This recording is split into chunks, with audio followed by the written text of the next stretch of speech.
Guys, yung lugar na to halos araw-araw basta magandang panahon, ito po ay pasyalan ng mga tao at dahil dito makakalanghap ka ng sariwang hangin at napakaganda guys ng napakaganda ng kapaligiran. Relaxing ang kapaligiran dahil malapit na dito guys yung Manila Bay at ito siguro magsilbing magsilbing harang ito kung sakasakaling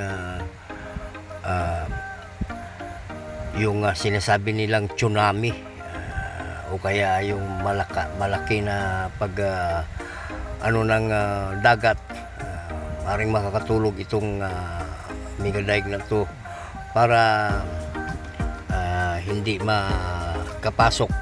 Pero guys, may mga portion atin madaanan na putol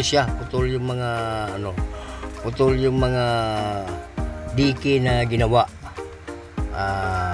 Mamaya makita ko sa inyo, makikita nyo yan guys. At sana dahil ngayong panahon na to ay talagang medyo nagiging controversial ang mga proyekto ng DPWH. Sana ito ay mapansin din ito dahil ayan guys yung mga harang dyan sa gilid na yan, mukhang kalawangin na. Baka sa kung siguro mas lalo maganda niya kung halimbawa na anuhan ng bagong pintura para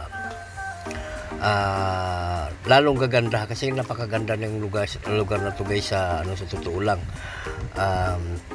Makikita nyo naman guys, kahit hindi natin sabihin, makikita nyo naman na parang talagang napakaganda.